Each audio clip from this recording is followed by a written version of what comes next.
China's Belt and Road Initiative in seeking to connect China to Central Asia and eventually to Europe will have the practical significance of shifting the world's center of gravity from the Atlantic to the Pacific, and will involve the cultures of Eurasia, each of whom will have to decide what relationship to this vision they will seek, and so will the United States.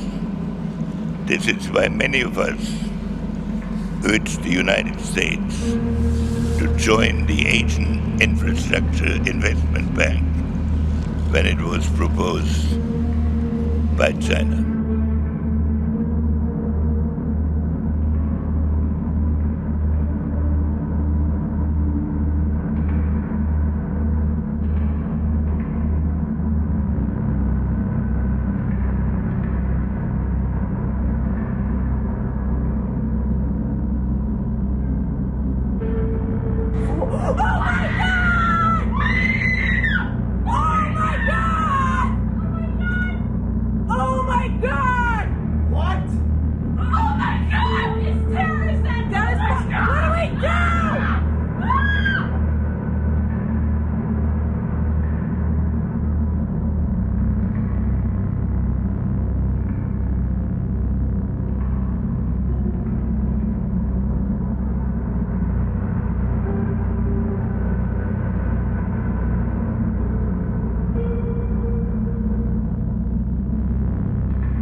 This makes Israel very powerful. This makes Israel very powerful. This makes Israel very powerful. It's giving us powers and prowess that we never had before. It's giving us powers and prowess that we never had before. But we're in a position now to compensate beyond anything that we dreamed of. But we're in a position now to compensate beyond anything that we dreamed of. And the future belongs to those who can seize this change. And the future belongs to those who can seize this change. We are positioned right at the cusp of this change, right at the center of this change. We are positioned right at the cusp of this change, right at the center of this change. We can take it, and we are.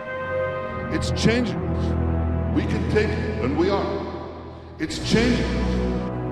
And cyber is a real domain of power.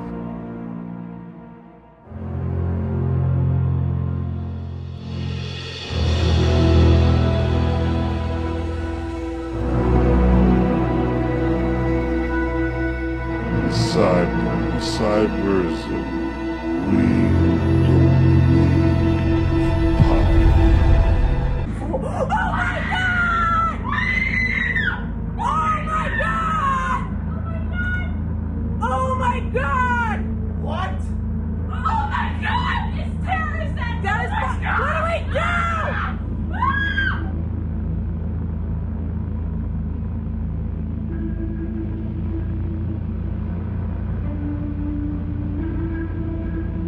Henry Kissinger, I do not need to hear from you about the liberal world order at the post. You are guilty, sir. You are guilty. You think you got blood on your hands for the bombings back in the Vietnam War? You have blood on your hands for this. You have been the mouthpiece and the prop for these people from the beginning. You propped up the Chinese Communist Party, and not just that, you took the blood money from them. You've been paid for decades by the Chinese Communist Party. It's all going to come out. All the Wall Street guys in business with them, all the corporatists in business with them, all the think tank guys in business with them, taking blood money, it's all coming out, okay? We're telling you, it's all going to come out. It's all going to come out. And the world is going to stand in judgment of you because you're just as bad as the devils. In fact, you're worse because you didn't even believe in the ideology. Here's what you believed in, the money. You took it for money. You didn't believe in their ideology. They're totalitarian dictatorship. Everybody knows that. You took it for the money. on Wall Street because you make more money. All the hedge fund guys in business with them, you're just as guilty as they are. Okay? You want to change the world order? Hey, we're going to change it, and we're not going to use you. The people who have managed to climb to the West, the party at Davos, the people that in the third week of January in 2017, she came and gave that speech about globalization, and the Economist and the Financial Times and all the party at Davos, all Davos man said he's amazing. He said the biggest problem in the world is populism, right? And Trump 2 days later gives the American carnage, which is a defense of the Westphalian system, the nation state, and she's talking about it. Here's why. All the hedge fund, all the bankers, all the marketing people, all the lawyers, everyone, all Davos man. You knew about the Falun Gong. You knew about the organ harvesting. You knew about East Turkestan and the Uyghurs. You knew about the Dalai Lama and the Tibetan Buddhists. You knew about the underground house Christians. You knew about the underground Catholic Church. You knew about the Tiananmen Square freedom movement. Every person in China that's ever fought for freedom you knew about. And you worship at the foot of a totalitarian dictatorship. There's blood on your hands, and trust me, to my last breath, we're going to hunt you down and expose it all. And we're starting with Kissinger.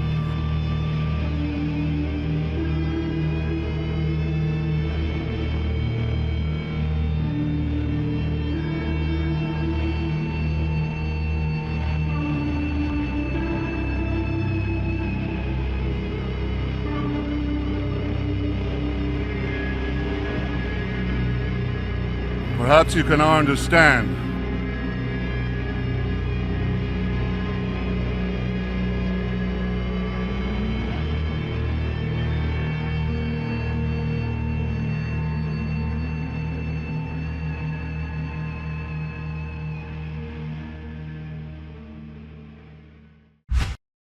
the underlying aim, Surkov said, was not to win the war, but to use the conflict to create a constant state of destabilized perception in order to manage and control. So they were promoting and using communists who were actually wanting to get rid of our form of government as a stepping stone to world domination. Today, Americans would be outraged if UN troops entered Los Angeles to restore order. Tomorrow, they will be grateful. This is especially true if they were told there was an outside threat from beyond, whether real or promulgated, that threatened our very existence. It is then that all peoples of the world will pledge with world leaders to deliver them from this evil. The one thing every man fears is the unknown.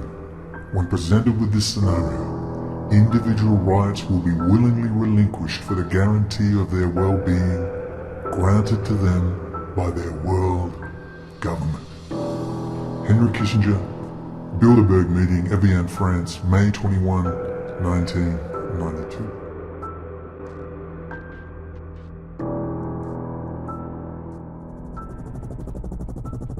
Here's why. All the hedge fund, all the bankers, all the marketing people, all the lawyers, everyone, all Davos man. To my last breath, we're going to hunt you down and expose it all. And we're starting with Kissinger. Hi, Internet friends. Exciting times, and for many, a very anxious time. I have some questions. Who is Antifa? Who is BLM? Who is MAGA? Who's running all of this? And did Trump finally get a brain and decide that the political genius, love or hate him, Steve Bannon, should be back on his team? We'll be asking more and more of these questions, but till then, I want to answer this big question, because we can't understand the particular. We can't understand the tactical. We can't understand what's going on in Washington, D.C. by looking at particulars. We have to understand grand strategy. We have to understand the goal. We have to understand the grand chessboard. We have to understand Mackinder World Island, Pan-Eurasian superstate, the Bunting Cloverleaf map.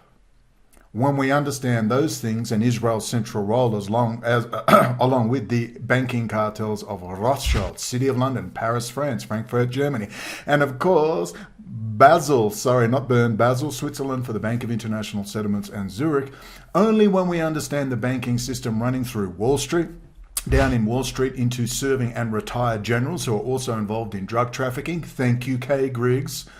Thank you, Kay Griggs. I shouldn't say that. I'm not going to say it. But Well, it wouldn't be hard for a SEAL to come from underwater and tip the boat over and make sure the man's dead, that sort of thing? the Israelis train with the SEALs. They do a lot of wet ops, murders, over here.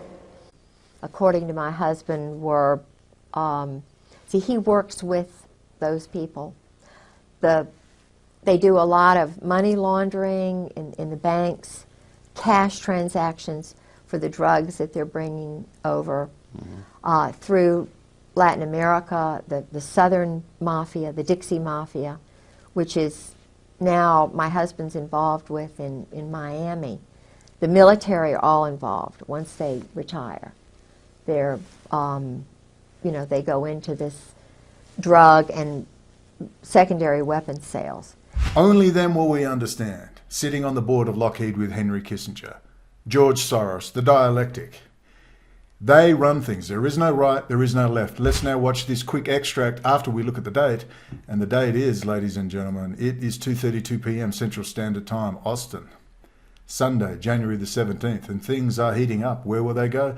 Tactically, nobody knows, but let's get the grand chessboard down. So let's start with who's running who. You remember, thank you, Patrick Berge, always remember this. If it benefits them to attack Trump, they will attack Trump. If it benefits them to use Trump to hurt their enemies, they will use Trump to hurt their enemies. It has nothing to do with politics. It's all very sociopathic. It's nothing to do with politics. It's all about power and profit. People got to get the politics out of their mind with this. Once you can accept that, it starts making sense. And always remember Adam Curtis. I told you, start of every video. Destabilized perception. We're not winning a war, we're keeping a destabilized perception. Adam Curtis? The underlying aim, Surkov said, was not to win the war, but to use the conflict to create a constant state of destabilized perception in order to manage and control. And then, the same thing seemed to start happening in the West. The Liberals were outraged by Trump, but they expressed their anger in cyberspace, so it had no effect. Because the algorithms made sure that they only spoke to people who already agreed with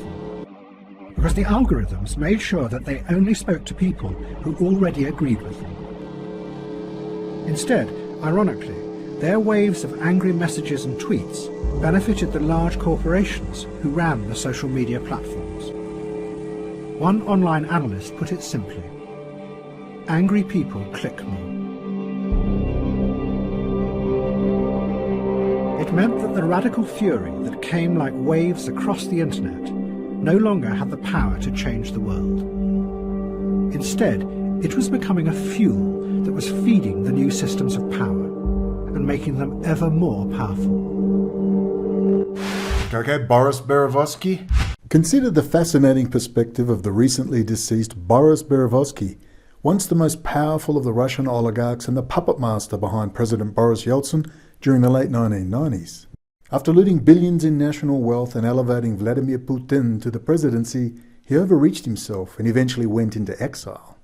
According to the New York Times, he had planned to transform Russia into a fake two-party state, one social democratic and one neoconservative, in which heated public battles would be fought on divisive, symbolic issues, while behind the scenes, both parties would actually be controlled by the same ruling elites. With the citizenry thus permanently divided and popular dissatisfaction safely channeled into meaningless dead ends, Russia's rulers could maintain unlimited wealth and power for themselves with little threat to their reign. Given America's history over the last couple of decades, perhaps we can guess where Berezovsky got his idea for such a clever political scheme. So the answer of who's running who, denology. Thank you, Patrick Berge. Patrick Berge exposed Roger Stone is in bed with Paul Manafort in 3EDC. That company, which is working with denology, NATO Marine Psychological Warfare with General Jim Jones and his son John Jones. And that Roger Stone's been working both sides for years. Do you understand at the top there is no right left? So when you see this picture of Papa Bear, NATO Marine Psychological Warfare, the top man at the time, General Al Gray, the Cherry Marine, the king of the Cherry Marines, Kay Griggs said he's the most evil man she's ever met. The man that runs the Cherry Marines, a closet homosexual, running the Marine Psychological Warfare Program and NATO. Now you understand General Jim Jones and Denology. There he is with Obama. They run all sides, Biden or Trump. It's Army intelligence. So with that in mind, Papa Bear and three little bears, Roger Stone, Robert David Steele, then you'll understand who's running Antifa and BLM and the MAGA movement and the retards and the Q movement. It's all privatized Army intelligence, run through retired generals who also deal drugs, working with the military-industrial complex, Wall Street, bankers, all the way to the city of London and Israel. So let's now watch a movie, a great movie with Russell Crowe, State of Play. In this small scene of 3 minutes, you're going to see him talking to an employee of Point Corps. It's called Point Corps. Point Corps, which is a play on DynCorp, is a privatized army, privatized security contractors, Blackwater, and who's running the security, the domestic terrorism programs. It's all privatized. I keep telling you, it's privatized army intelligence. It's privatized mercenary armies. It's privatized, it's corporatized. So watch this scene and you'll begin to get and then link it all back to Israel military intelligence, the Telpiot program, Unit 8200, the grand chessboard reshaping. It's what I've said. They're not going to finish off the CCP. They're going to contain the CPP. CCP and China are going to form relationships as they're doing right now with Russia, China, Israel and Iran to run the pan-Eurasian superstate, the Makinda world island, and dominate the planet. This is a Rothschild operation. The US breaks off, retreats into North America, South America. That was Trump's job. Okay, the continued sanctions against China will continue to a degree, but a lot of the stuff will be run through Israel. And as you know, Israel is... it will continue the technology transfer. And once you see all the articles you're about to see after this short video, I'm going to show you all the articles talking about industry, high technology, moving south into Texas, into Florida, into Arizona, where there's already the large Intel fabrication plants. It's all going to move south, organic. It's a civil war, but it's in slow motion. It's going to be an osmotic, organic movement south, where you're going to get a lot of, you're not going to hear the word banker. People are going to go, what's a banker? They're going to know about Maoists, they're going to know about commies, they're going to know about libtards, they're going to know about Hillary and Obama and the spirit cooking bunker, but you're not going to hear the word army intelligence, bankers, Israel, Unit 8200, Telpiot program. You're not going to hear any of those words. The word banker will disappear, and when someone says 9/11, they'll say, isn't that the emergency number? They won't even remember 9/11 and Israel's role in it. It's all been scrubbed. It's all been scrubbed and suppressed. Now we talk libtards and Maoists and commies and trannies and drag queen story time. This is the distraction. Let's now watch this 3-minute extract from the great movie State of Play. And if you want a copy of it, you know, I don't know, email me. Maybe you can find. I'll tell you where to go to buy it. It's a great movie, State of Play. Watch as he talks to an insider from Point Corps, private intelligence. Listen. So what's your understanding of the Point Corps MO? Their MO? They do whatever the hell they want. These soldiers are answerable to no one. They're loyal to nothing but a paycheck. It's the Muslim terror gold rush. You've been watching these hearings? Yeah. So the head of the committee there, Stephen Collins. No, he's finished. They'll just keep knocking him down until he goes away. Do you have any idea what he's threatening here? This is $30 or $40 billion annually. That's wrath of God money. The hearings are saying 3 or 4. Overseas, the real money is what Point Corps stands to make in its domestic operations.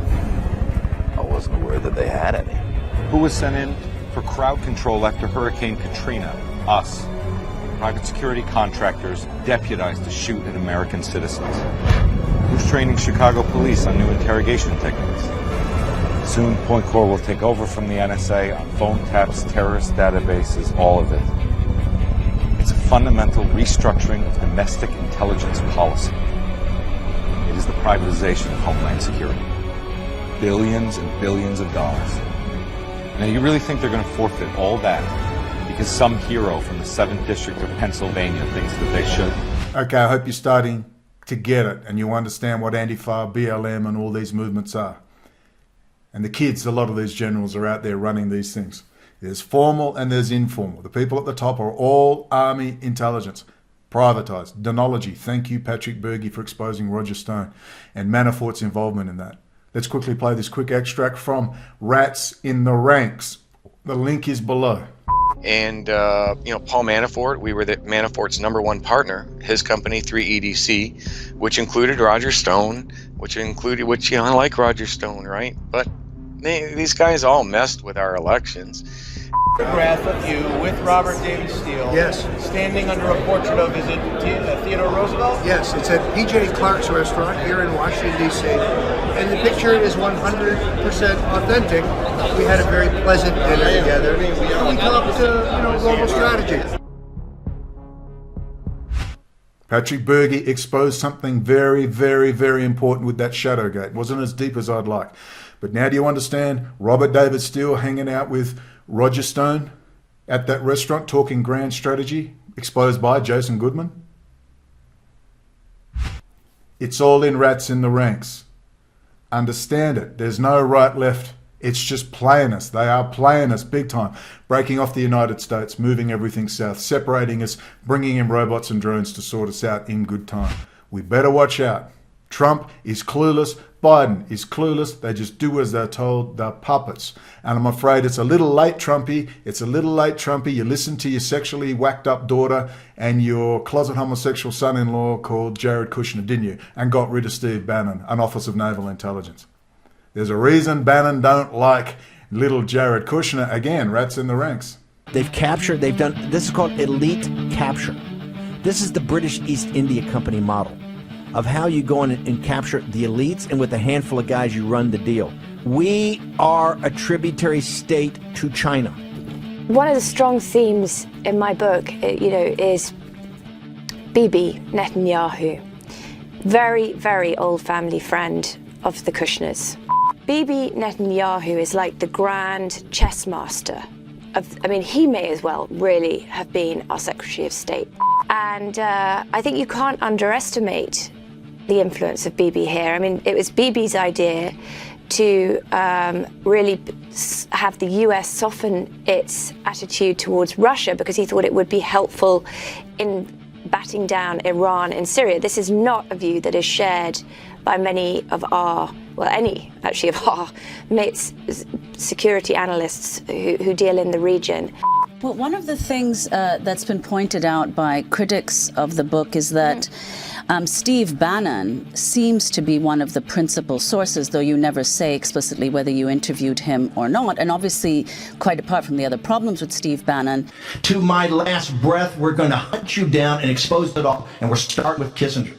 He is not a disinterested party. He has and has always been critical of Jared and Ivanka Trump. Totally. So did you interview him? And getting through to the Trump-tards or the libtards is almost impossible. So as the shit goes down, we can all just sit here, watch and eat popcorn and we'll just have to laugh. And we need to watch Dr. Berg and learn about adrenal burnout and stop getting so anxious because nothing's stopping this. We've had years to do this and we've been run in circles. So now let's see the repercussions of the move south in industry and the continuing legislative welding of the United States with Israel so they can continue the technology transfer and they're going to shift the industrial base, the high-tech industrial base of America to Israel over the next 10 years. They've got gas off the coast, which was totally unrealistic to do in the first place. 3 companies said, no, we're not doing this. It's totally unprofitable. Eventually they did it. And now they've also got the Syrian oil fields and slowly but surely Greater Israel is being formed. Let's get into the articles. So let's rip through these articles as fast as we can. We're going to give the big picture so you can understand the particular. You can understand the particular and its relevance to the context of the world only by understanding the big picture. Daily Mail from January 2018. It's a war between the Jews and the non-Jews. Henry Kissinger tells Wolf there was a growing rift in the White House between former Trump advisor Steve Bannon and Jared and Ivanka Kushner, not Jared and Ivanka Trump. Thank you. Trump reconciles with ex-strategist Steve Bannon. You're only 4 years late, Trumpy, but you've done your job. You're only 4 years late. President Donald Trump has repeatedly spoken by phone with Steve Bannon in recent weeks to seek advice in his campaign to overturn his re-election defeat, reconciling with his once-restrained former White House strategist, according to people familiar with the matter. That's MSN News. Trump orders military shift to spur Israeli-Arab cooperation against Iran. It's not a huge deal considering everything else that has happened. You will no doubt have seen the big plans for NEOM, the city in Saudi Arabia, to UN Smart City. That's what it is. Well, if you watched this 3 years ago, Israeli drones worldwide. This is from March. When was this from? March 2018, 3 years ago almost. Israeli drones worldwide. Watch the whole thing. Well, let's watch a little bit and you'll see how far ahead of the curve myself and others have been on this issue. This is from March 2018, and was I getting hammered here after Israel's secret weapon, the Telpiot program? I did this video and the hacking never stopped.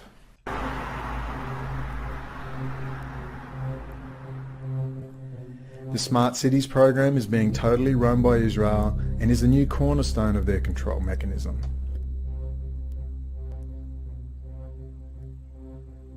The Crown Prince Mohammed bin Salman, heir to the throne, looks like one of those Gorbachev types that come along from time to time, an insider who thinks the regime in which he operates is wholly dysfunctional and needs to be reformed. One concrete ambition is investment of $500 billion in a new futuristic city on the Red Sea coast called NEOM. A place where pioneers and thinkers and doers can exchange ideas and get things done. The promotional video shows just how different they intend it to be from the stultifying, repressed images we normally see from Saudi. Stunning nature, mountains, plains, valleys, coasts, coral reefs, islands.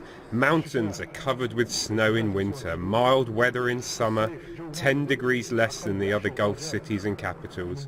The political will is strong, the popular will and desire is strong. All the elements of success exist to create something great within the Kingdom of Saudi Arabia. That's the Crown Prince bin Salman. He's only 32 and he's the recently appointed heir to the Saudi throne, replacing his cousin in the role. He's already impressed President Trump. With energy that flows from the sun and wind. One objective is economic, preparing the country for when the world weans itself off oil. It also needs jobs to occupy its youthful population. More than 2/3 of the population is under 30. But another objective is cultural. The country has become a beacon of ultra-conservative Sunni thinking. The Crown Prince made an astonishing admission to The Guardian this week. What happened in the region in the last 30 years is not the Middle East. After the Iranian Revolution in 1979, people wanted to copy this model in different countries. One of them is Saudi Arabia. We didn't know how to deal with it, and the problem spread all over the world. Now is the time to get rid of it.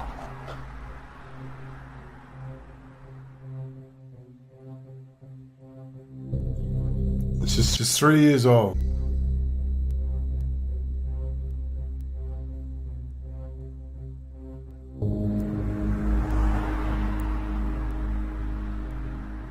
From Bibi to President Rouhani, Vlad, dear Iranian Prez, many thanks for terrorizing the Sunni world into my waiting arms.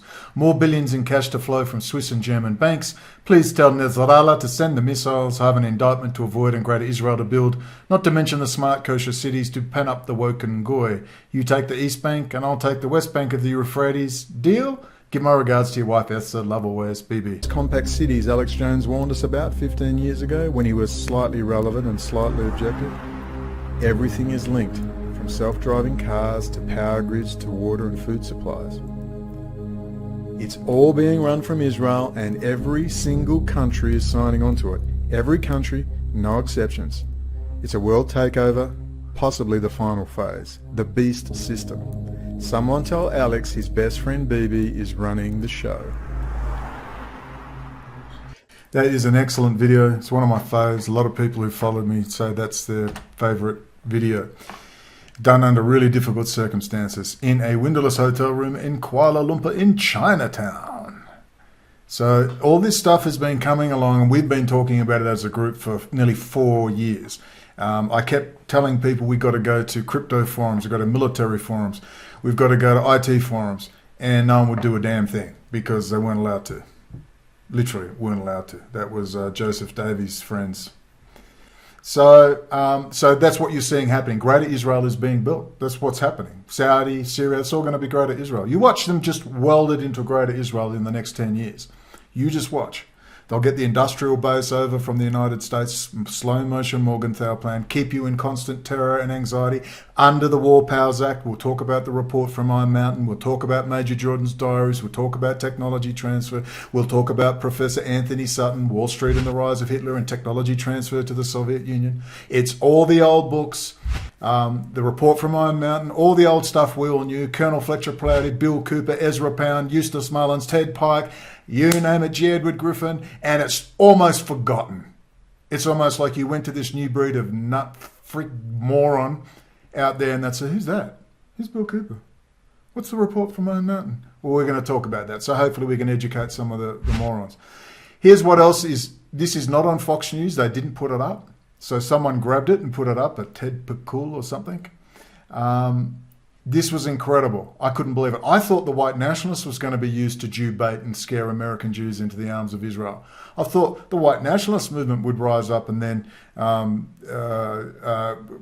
scare the shit out of American Jews with all their electrical engineering degrees and science degrees to run over to Greater Israel and help build it up. But it's not the white, it's the Dems that are going to do it. You're not going to believe this. You are not going to believe this. Do you know who Professor Tony Martin is from Barbados? Look him up. He basically did giant lectures. He's as radical as Malcolm X in his day. But he's very good. He's a very, he sticks to the facts. He's a professor, proper professor. He talked about Jews and the slave trade, saying a majority of the slave owners were Jews. It's a pretty radical concept for a lot of people. Well, this woman, who's the Department of Justice pick for civil rights by Joe Biden, adores him. I couldn't believe it. I thought the Jew baiting would come from the white nationalist movement. Seems the Dems are going to do it. But this is part of the polarization. They're going to force Christians and Jews and the high-tech industry south. I'll prove it to you. Dr. Steve Pieczenik, Kissinger's right-hand man, said this would happen. He said it on Alex Jones, and we'll watch it again in Rats in the Ranks in a minute. We'll watch it. Here, watch this. You're going to freak out. I couldn't believe what I was hearing. Kristen Clarke is Joe Biden's pick to run the Justice Department's enormously powerful Civil Rights Division. Clarke says her job is simple. It's to end hate. But like so many in her world, Clarke is in fact an enthusiastic purveyor of what she claims to fight. Clarke's been on this show several times. The new investigation, though, by our reporters has uncovered shocking, and we don't use that word lightly, legitimately shocking statements that Clarke made in public while at Harvard. In 1994, Clarke wrote a letter to the Harvard Crimson in her capacity as the president of the Black Studies Association. Clarke wanted to explain her views on race science. Quote, "Please use the following theories and observations to assist you in your search for truth regarding the genetic differences." All right, because it's already pushing the luck with YouTube at the moment, so they'll see this as incitement. There's something wrong with her. There's definitely something wrong with her. Where is it? It's not the bit I wanted, but anyway, it gives you a rough idea of what she's doing. Like that were considered deranged and dangerous. After an outcry on campus, Kristen Clarke suggested that she didn't necessarily believe what she had written. Now, the Harvard Crimson, a left-wing paper, did not buy that explanation. Well, does she or doesn't she, wrote the editors. So far, she has given us every indication that she does. And indeed, she did. Just a month later, Kristen Clarke invited the noted Trinidadian anti-Semite, Tony Martin, to speak on campus. Martin, then a professor at Wellesley College, was the author of a self-published manifesto called The Jewish Onslaught. In it, Martin chronicled the, quote, escalating Jewish onslaught against black people. Now, for Martin's fans, like Kristen Clarke, Martin's speech at Harvard did not disappoint. He attacked both Jews and Judaism as a religion. Tony Martin spent his final years giving speeches to So Tucker, he did clarify that, Jews and Judaism as a religion, so they'll be quoting the Talmud, of course. denial organizations on topics such as, quote, tactics of organized Jewry in suppressing free speech, end quote. Kristen Clark strongly approved of Tony Martin, and we're not speculating, because as she told the Crimson after his speech, quote, Professor Martin is an intelligent, well-versed black intellectual who bases his information on indisputable fact. Wow. So you can see where it's going to come from, and the fact that Tucker Carlson is pushing this now. I find that very interesting. This is her, Kristen Clark, top Biden civil rights nominee, says she erred in inviting anti-Semitic author to speak while at Harvard. But as we all know, this is, Crown Heights, Harvard, Lubavitch. We know what's going on. The point is, it's going to divide and energize. That's the point. It's all about energizing and forming the dialectic. Biden plans to sign dozens of executive orders in the first 10 days of his presidency. Funnily enough, Donald Trump, the badass who says, you're fired. He fires Jim Mattis, he fires Tillerson, he fires. But suddenly, the man who couldn't sign an executive order when the presidency was made for Donald Trump to be the king of executive orders, and what did he sign? 2 minor crappy executive orders? In walks Biden and says, I'm signing executive orders all day. But Trump couldn't because the deep state was stopping him. You believe that shit? His job is done. US has been broken off from China. Israel will take the lead. COVID-infested caravan coming. Now, why is this all of a sudden happening, assuming it's happening? Well, that's being organised from our friends at Donology, Army Intelligence, Blackwater and its various variations. What we saw in the video before with Russell Crowe. These are all highly organised. They're designed to energise, left, right, form the dialectic. Everything is about energising and forming the dialectic. Rick Scott, taxpayers shouldn't have to bail out blue states. He's in, is it Florida or Texas? Florida. And of course, Florida, Texas and Arizona are booming in the high tech. Everybody's moving there at the moment. There's been a massive shift. And as Pachenik said, let the damn cities burn, let Los Angeles burn, let California burn, let Chicago burn, let New York burn. And it appears him and Henry Kissinger are doing what they want to do. Kissinger's staffer, ex-Secretary of State, didn't make no Israel quote. A staffer for Henry Kissinger denied that the former US Secretary of State said that Israel will not be in existence in 10 years. This is from 2012. It's not a misquote, Tara Butzger said, who works in Kissinger's New York office, said Monday, referring to an item in Cindy Adams' New York Post gossip column. He didn't say it. Of course he said it.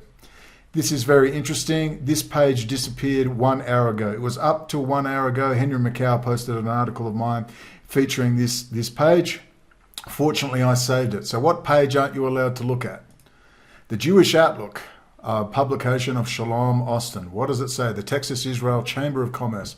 Tech industry connects Texas and Israel. Oh, you bet it does. Why don't we ask Alex Jones about that? So I saved this as a PDF using FireShot, that amazing software called FireShot. And you can save it to an image, PDF, whatever you want, with clickable links. Tech industry connects Israel, Texas. Israel Chamber of Commerce, Israel Energy and Economic Mission, and Southern Methodist University partner present Texas-Israel Cybersecurity Conference. On May 31, the Texas-Israel Cybersecurity Conference in Dallas brought together senior government officials with leaders from the energy and cybersecurity industries.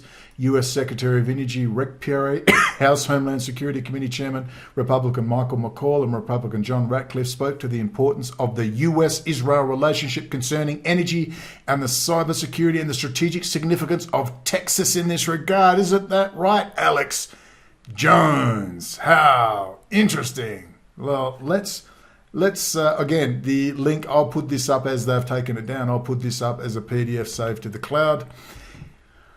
And we'll have a quick look at something. So the Jewish Outlook, Texas, Israel. Remember what he just said right then. The US-Israel relationship concerning energy and cybersecurity. Now, we talked about this, the Cat Diva from Tennessee, this important piece of legislation which no one seems to want to tell you about despite pushing it night and day. USC Title 17337, United States Energy Israel Corporation. It was first put up around 1980, I believe. Chapter 152, Energy Independence and Security, Subchapter International Energy Programs. The United States-Israel Energy Cooperation. Congress finds that it is in the highest national security interest of the United States to develop covered energy sources. 2. The State of Israel is a steadfast ally of the United States. Yeah, right. The special relationship between the United States and Israel is manifested in a variety of cooperative scientific research and development programs, such as the United States-Israel Binational Science Foundation. Who told you about that? I did. Who did I get that from? Diane, the cat diva from Tennessee. The United States-Israel Binational Industrial Research and Development Foundation. The Bird. You go on, the link is below, and read that stuff. Then you go and watch my channel. Please watch my channel. And you can go and watch Diane, the cat. She rescues animals. Number 21, China steals US tech how? Cat diva from Tennessee explains. And we go into DynCorp and other private contractors. Halliburton and all the rest. You really need to watch this stuff. We're on point. On point. So that is linked back to that. And that article, Tech Industry Connects Texas, Israel. They're going to move everything south. A lot of Christians, conservatives, they'll libtards to the north, Trump-tards to the south. They'll shake fists at each other, and then everyone will go, what's a banker? Israel did 9/11. 9/11, what's that? The Odiginon plan, what's that? It's just going to be libtards versus Trump-tards. They're forming and energizing a dialectic as we speak. It's all they do. Meanwhile, back at the ranch, Putin calls for closer European Economic Union and BRI ties, which is the Belt and Road Initiative in China. So while everyone else is fighting and carrying on, Israel, Russia, China, and Iran are getting very busy. And if you want to know about that, again, you can go to this and go and watch number 5, number 6, number 7, and number 8. In fact, watch all of them, but watch those, and they will go into the Belt and Road Initiative, the bunting cloverleaf map. It'll all go into it for you, and you'll get it. This is all going on while we fight over trivial garbage. And they're energizing. Trump signs memo to secure government-backed research and development against foreign interference. Only one problem with that. Nowhere will you find Israel mentioned. Nowhere. Nowhere. Let's now go on to the report from Iron Mountain. These are all the old things you need to hear about. This was a booklet released in 1967, but started in 1963. And I first heard about it in the late 90s when I watched Colonel Fletcher Prouty. This was the original for the character X in JFK, the movie, financed by Arnold Milchan, and JFK with Oliver Stone. Now, he was the liaison. Let's read. Colonel Prouty was the model for the Man X in the Oliver Stone film JFK. Colonel Fletcher Prouty answered an email from this site while he was alive. Blah, blah, blah. I can't believe this is still up. Colonel Prouty spent 9 of his 23-year military career in the Pentagon, 2 years with the Secretary of Defense, 2 years with the Joint Chiefs of Staff, and 5 years with Headquarters U.S. Air Force. In 1955, he was appointed the first focal point officer between the CIA and the Air Force for clandestine operations per National Security Council Directive 5412. He was briefing officer for the Secretary of Defense and for the Chairman of the Joint Chiefs of Staff. At times, he would be called to meet with Alan Dulles and John Foster Dulles at their home on the highly classified business. He was assigned to attend MKUltra meetings. In his capacity, Colonel Prouty would be at the nerve center of the military-industrial complex at a time unequaled in American history. He has written on these subjects about the JFK assassination, the Cold War period, and Vietnamese warfare, and the existence of a, quote, secret team. He backs up his work with seldom seen or mentioned official documents, some never seen before. Fletcher Prouty offers a rare glimpse of the power elite as described by Buckmaster Fuller, or the higher cable as Winston Churchill referred to them, and how they really operate. Those who have not been in a position to witness such events as these from the inside would not understand how invisible but ultimately effective they are and their power structures are. I urge you to go and catch up on Colonel Fletcher Prouty, one of the originals. One of the originals. He wrote about the report from Iron Mountain. That's where I first heard about it and read about it before I even really got into Alex Jones. It was published in 1967, and basically what the book says is we still need wars. This is the function of war. And it was actually written as a parody document, but it was taken very seriously. As Fletcher Prouty said, he was there in the Pentagon when that came out, and they said they bought 5,000 copies and gave them out for free. So anyway, here's the report from Iron Mountain on the possibility and desirability of peace. So I want to put this in the context of everything you see happening now. The return of the Cold War 2.0, the War Powers Act, maintaining control of populations. First it was the Soviet Union, then they went into terrorism, they got all the crowd control technology in. Who benefited? Israel was waiting to benefit in the billions. COVID comes along, more crowd control. There's Israel benefiting in the billions. I mean, it's just all about furnishing and getting Israel nice and comfy. We'll go to page 5 and we'll read part of this introduction. That is the gift of what they say. This is the introduction to the book. Behind their qualified academic language runs this general argument. War fills certain functions essential to the stability of our society. Until other ways of filling them are developed, the war system must be maintained and improved in effectiveness. It is not surprising that the group in its letter of transmittal did not choose to justify its work to, quote, the lay reader, unexposed to the exigencies of higher political or military responsibility. Its report was addressed deliberately to unnamed government administrators of high rank. It assumed considerable political sophistication from this select audience. To the general reader, therefore, the substance of the document may be even more unsettling than its conclusions. He may not be prepared for some of its assumptions. For instance, the most medical advances are viewed more as problems than as progress, or that poverty is necessary and desirable, public postures by politicians to the contrary notwithstanding, or that standing armies are, among other things, social welfare institutions in exactly the same sense as are old people's homes and mental hospitals. It may strike him as odd to find that the probability explanation of, quote, flying saucer incidents disposed of en passant in less than a sentence, he said, dealt with very lightly, in other words. He may be less surprised to find that the space program and the controversial anti-missile, missile and fallout shelter programs are understood to have the spending of vast sums of money, not the advancement of science or national defence, as their principal goal, and to learn that military draft policies are only remotely concerned with defence. He may be offended to find the organised repression of minority groups and even the re-establishment of slavery seriously and on the whole favourably discussed as possible aspects of a world peace. Hello, the Great Reset. He is not likely to take kindly to the notion of the deliberate intensification of air and water pollution as part of a program leading to peace. The Great Reset was written about in 1967. Released in 1967. Even when the reason for considering it is made clear that a world without war will have to turn sooner rather than later to universal test tube procreation will be less disturbing, if no more appealing. But few readers will be taken aback, at least by a few lines in the report's conclusions, repeated in its formal recommendations that suggest that the long-range planning, quote, the long-range planning and budgeting of the optimum number of lives to be destroyed annually in overt warfare is high on the group's list of priorities for government actions. So I want you to imagine how long ago this was written. And if we go to the summary of the report, the links are below. This is a summary of what it talked about. Oh, where is the summary? Let's read it right here. And it's just everything we're looking at today, including UFOs and aliens. The heavily footnoted report concluded that peace was not in the interest of a stable society, that even if lasting peace could be achieved, it would almost certainly not be in the best interests of society to achieve it. War was a part of the economy. Therefore, it was necessary to conceive a state of war for a stable economy. The government, the group theorised, would not exist without war, and nation-states existed in order to wage war. War served the vital function of diverting collective aggression. They recommended credible substitutes and paying a blood price to emulate the economic functions of war. Prospective governments devised alternatives to war included reports of alien life forms. Ladies and gentlemen, this is 1967.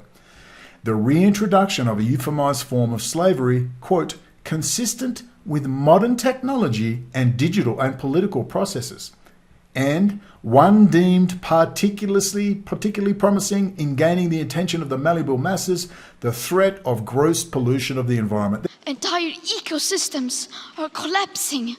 We are in the beginning of a mass extinction, and all you can talk about is money and fairy tales of eternal economic growth. How dare you? There you go, ladies and gents. 1967. Laid it all out for you, but we all forgot about it because we were busy having bullshit New Age stars bring us this stuff. But we're gonna remind you. We're gonna keep reminding you. We'll remind you of Anthony Sutton, Wall Street and the Rise of Hitler. It was all about technology transfer. It's all about Lord Jacob Rothschild building his trading guild, his planetary trading guild. Now he's ready to shift over the next decade, building up to Agenda 2030, shift the US high industrial base and the ability to make the machines that make the machines. You've got to have a very large industrial base to do that. Israel does not have it. That's what it's trying to get. And when it does, the gloves will come off. Things may well have been very different had Steve Bannon stayed on. You don't have to like his politics. He was a genius and he knew exactly what he was doing. Shall I remind you of what Steve Bannon used to say every day for months? And you worship at the foot of a totalitarian dictatorship. There's blood on your hands, and trust me, to my last breath, we're going to hunt you down and expose it all, and we're starting with Kissinger. I had to go around to people. Is anyone else noticing this from Bannon? It was hardcore. Then he's arrested after Kissinger turns up in the White House and he's indicted on the bullshit charges. Look, Steve Bannon isn't my favourite guy, but the enemy of my enemy is my friend. He knows exactly what's going on. The Office of Naval Intelligence knows exactly what's going on.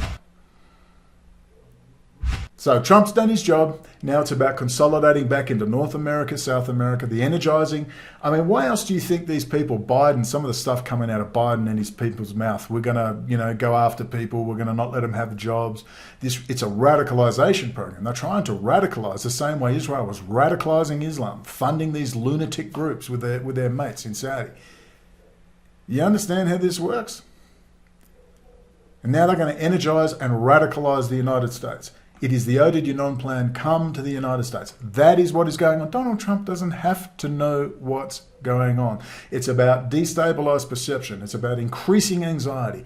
You'll see one thing and you go, oh, I think I get this now. Then you'll see another thing and you go, oh, I'm confused. They're just going to keep feeding you this shit until you learn to switch off and understand the big picture, the grand chessboard that's going on. Rothschild, East India Trading Company, Soros and Kissinger, all those banking arms through Europe down into the Bank of Swiss International Settlements, the Swiss Bank of International Settlements, into Wall Street, into privatized army intelligence, the military-industrial complex, and all those retired generals like Roger Stone's best mate and Paul Manafort. General Jim Jones of Denology, thank you. Patrick Birdie, had a quick chat with him on his Patreon. He's a good guy. He just says, I'm just doing my thing, Brennan. Hold my beer. He said, so let's just see what happens. I don't know, Berg, you could be working for the Illuminati lizards, I don't know, but I really like what he's exposed in. Roger Stone was key. You understand that Roger Stone is welded with Alex Jones for a reason, those two little sexual deviant scumbags, for a very, very good reason. If Alex Jones ever gets shot in the head, it won't be from Antifa or BLM, it's going to be from a real Bill Cooper type patriot who's worked out what a shithead he is. I mean, he just got so bad. I mean, before 2016, he was tolerable. I still saw him as a gateway drug into the bigger picture. And just with every passing year, he got worse and worse and worse and worse. And there's Roger Stone admitting that, yeah, I play cards with Bill Crystal first Sunday of every month. There's Roger Stone admitting he's at the Nexium cult with Claire Bronfman, who used to be the lawyers for Alex Jones, with the same lawyers for Claire Bronfman. Shit gets deeper. And there they are in Austin, Texas. So good friends, which they took down just recently. It was on Henry Macau. Let's quickly get up Henry's. Our Mr. Ultra-conservative Jew. We do fight a bit. Anyway, this was the article. Brendan O'Connell, new Intel boss, is a hardcore Zionist. Why don't we read it while we're at it? And new Intel CEO Pat Gesslinger. Well, the good thing about this, at least he's an engineer, but I'm kind of laughing. It's finished. Intel as a leading edge chip designer is finished, and I'll read to you why. New Intel CEO Pat Gesslinger will not halt the technology transfer to Israel, Russia, China, or the decline of its tech giants. Soon it will all come crashing down. The cliff approaches for Intel. Everybody knows it, but the industry rag whores won't say it, and they won't. They all and ah and drop a few hints. Pat Gesslinger will be kissing Israel's ass night and day and will most likely facilitate the transfer of the rest of Intel into Israel. Maybe that was the plan all the time. At the very least, expect a news report stating that the amazing Russian-Israeli engineers at Intel Israel just saved the company after destroying it. At least Gesslinger is an engineer. He knows what he's talking about, but it won't save Intel. Please remember this article from 2017, just before the Intel hardware disaster backdoor, Spectre and Meltdown information came out. Intel CEO, we think of ourselves as an Israeli company as much as a US company. Let's just pop across and look at that beautiful picture of Brian Kachanik kissing Israel ass. Kissing Bibi ass. Look at them all so happy. He then went on to spend $25 billion, an awful lot of it, in Israel, and they're all shit.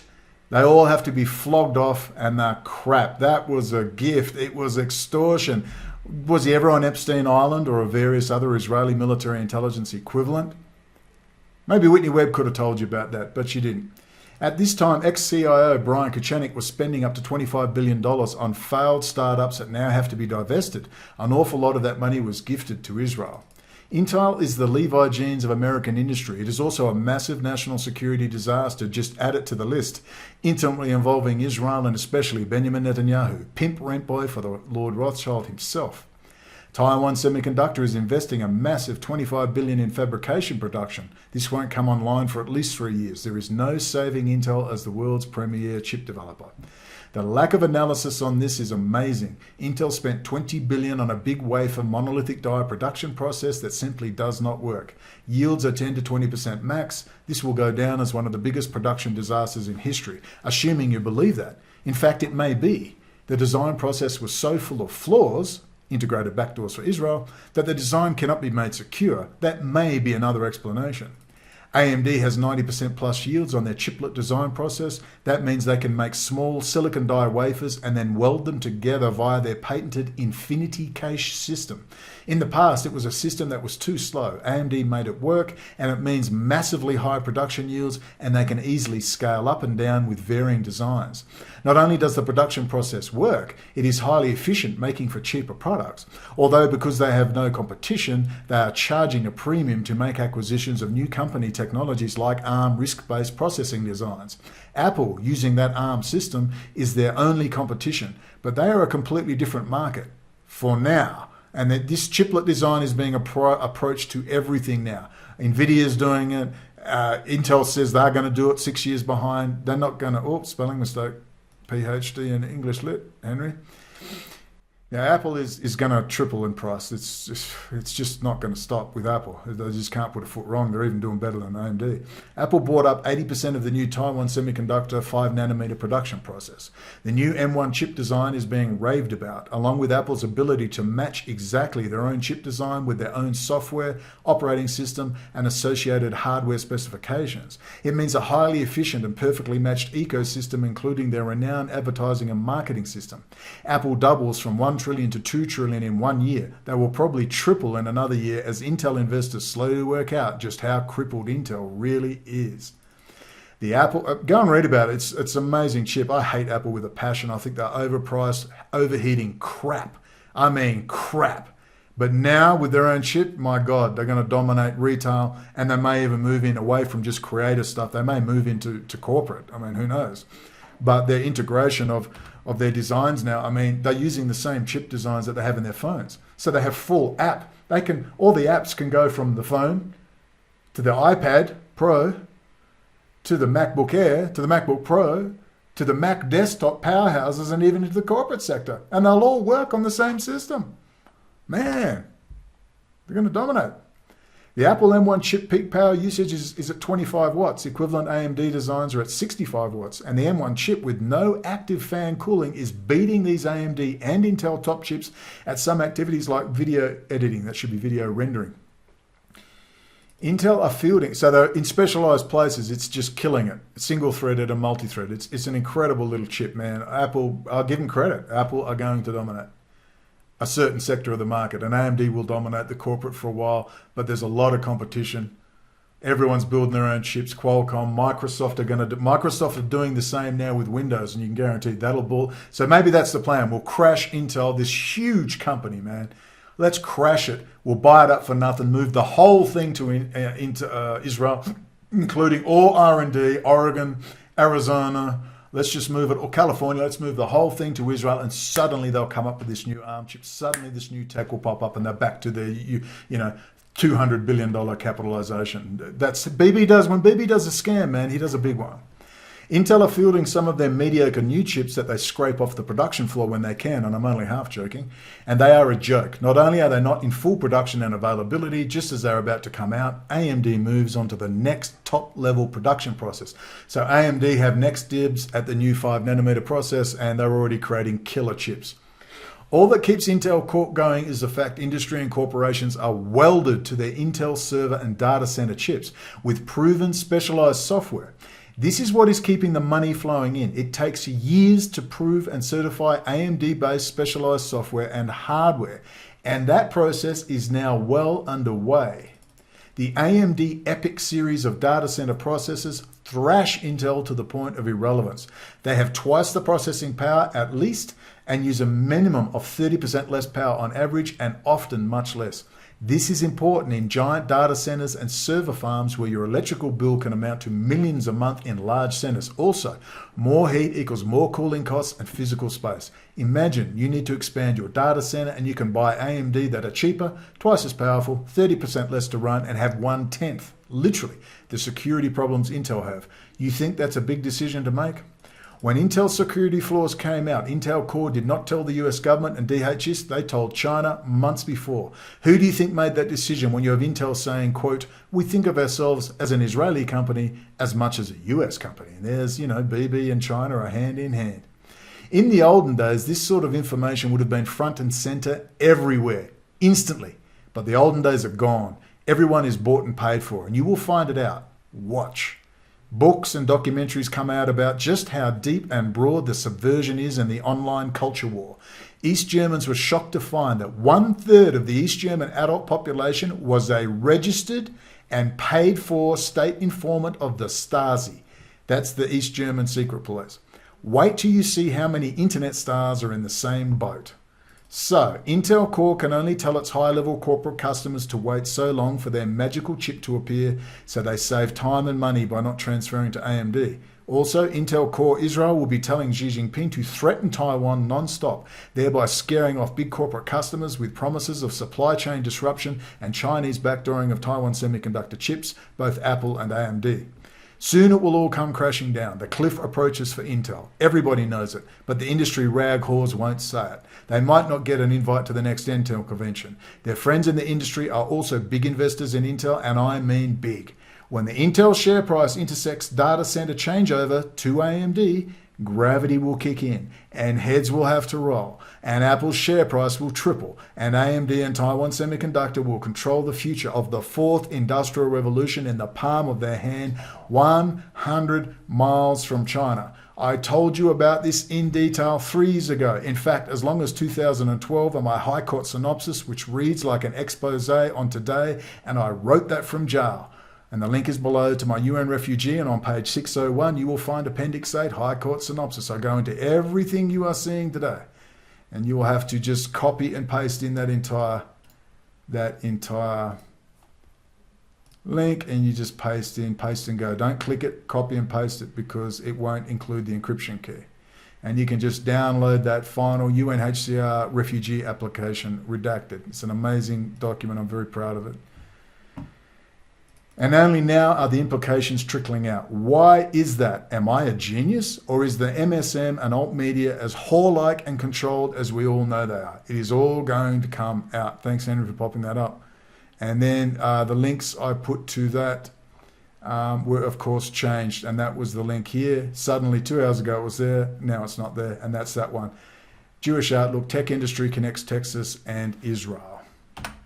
Now we understand Alex Jones and all the rest a little bit better now, and their little controlled release of their technology. I hope this rapid fire, and it took me a long time to do this. I was having a lot of problems and I nearly didn't get it done today. I just want to give you that grand strategy. Understand, you have to understand the grand strategy to understand the particular.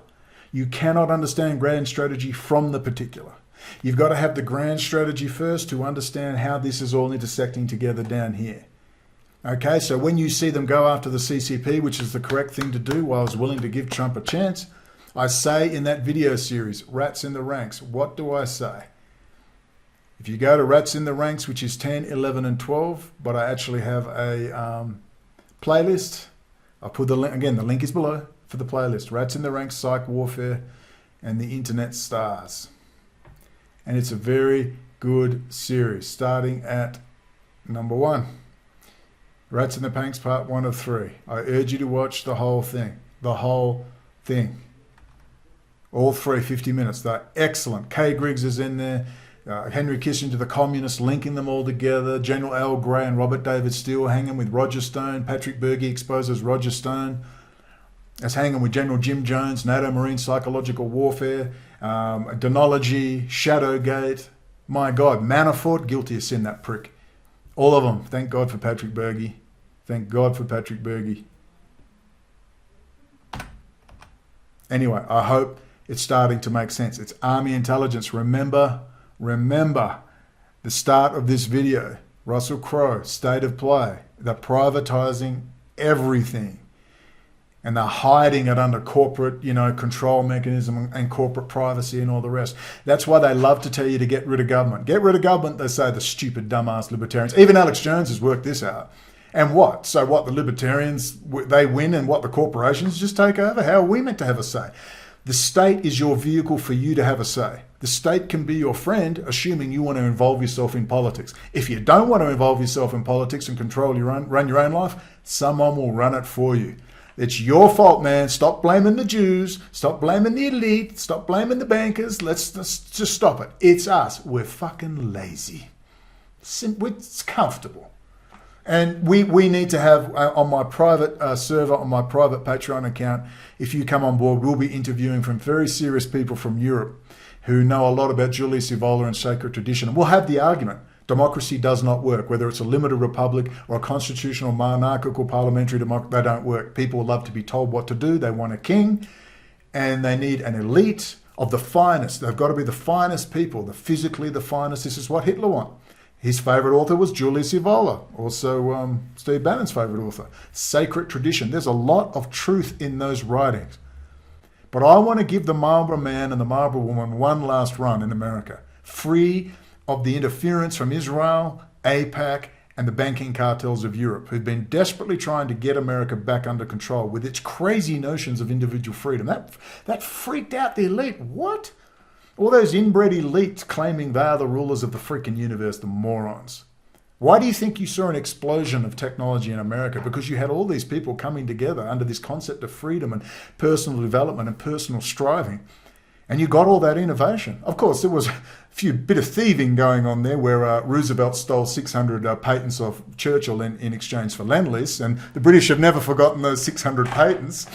And the Germans, of course, lost half their stuff after the end of the Second World War under Operation Paperclip. So America, you didn't do it all by yourself, but you set the groundwork, the fertile soil from which to build this stuff. But the British have not forgotten those 600 patents. They're a bit pissed. So there's a lot to go into. I'll be going into the Second World War with some pretty expert people on this, and I'll be making some really good, high-quality documentaries on all sorts of subjects. And they certainly won't be on YouTube, but they will be accessible. I urge you to stop being anxious. Watch Dr. Berg. Please watch Dr. Berg and Adrenal Burnout. And let's try and have a vacation. Try and switch off. Please switch off all this shit. It's going to do your head in.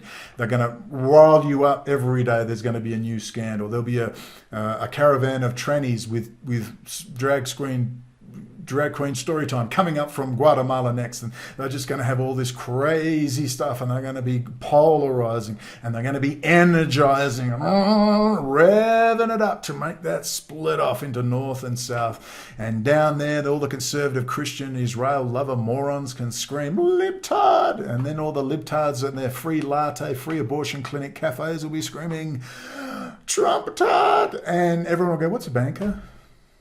What's a banker? I mean, it's been a brilliant psych warfare job. You've got to hand it off. But it's all being driven by data analytics. Cambridge Analytica, SCL Group, linked in with NATO psychological warfare, ask Robert David Steele, and General Jim Jones, Denology, and Roger Stone. Isn't that interesting? They run them all, ladies and gentlemen. That's why you come here. You're sick of this shit, this right-left shit. I gave Trump a go purely because I refuse to believe the military, to some degree, must have woken up. But the CCP has to be dealt with. And as it stands, they're not dealing with the CCP. They are containing the CCP. Now you understand, forming the Economic Eurasian Union, Pan-Eurasian superstate, Watch my videos on Brighteon. That's where I keep my good ones. Some of them had 250,000 views. Been at this 3-4 years. And I hope you get it, because most people do get it very quickly. It's the missing link. I'm making much more efforts now on Patreon. I'm doing daily updates on Patreon. I'm doing private videos on Patreon. We've got to get money together. We've got $5,000 worth of email lists, but we've got to organize how to get money, and it's a real pain. He's in Saudi. He's subject to arrest at any time. Sufyan, he's a legend. And also, for some reason, where I am and in Saudi, you can't open up these crowdfunding sites. They're banned. So we're having a lot of problems trying to get money into the right hands. It's getting really, really difficult. And that's Sufyan's thing. It's a huge email list, 28,000 emails. Current Department of Defense, every policing agency, every think tank, every university, Europe, UK, Australia, United States. It's a $5,000 list. It's a big list, but targeted emails are highly effective. You know, they're one of the most effective methods of online communication to do with drumming up business or getting an information across. It's one of the biggest. And I managed to get Avigdor Lieberman sacked from the Likud ministerial post. Absolutely, I did that. Absolutely, by pointing out stuff you thought they all knew. They didn't know about the WikiLeaks cables in a lot of these places, and saying that Lieberman was in bed with Putin, and Putin considered him, quote, one of their own, because he was born in the old Soviet Union, Moldova. Well, there are Russians over there in Israel, half of which don't even pretend they're even Jewish. They don't even pretend. They're all Orthodox Christians. Every time an Orthodox priest walks through a checkpoint, all the Israeli Defense Force troops run up and get blessings off him. That's well known. Why is that? Because they're all Orthodox Christians. None of them are Jews. It's a joke. But they've all got electrical engineering degrees, or they're the sons and daughters of electrical engineering degrees, aeronautical engineers, computer technicians, missile technicians. They all came in from the Soviet Union, building up Rothschild's Golem creation. Now they've completely penetrated the United States, so I say, roll on martial law. I want troops on the streets, American troops in tanks, roll them out. You will never clean this out without martial law. It has to be full-blown mofo martial law. Trouble is, you won't get it. You're not going to get it. They're going to be sitting in the background as that osmotic split up occurs. Ladies and gents, I'd like to tell you can save it.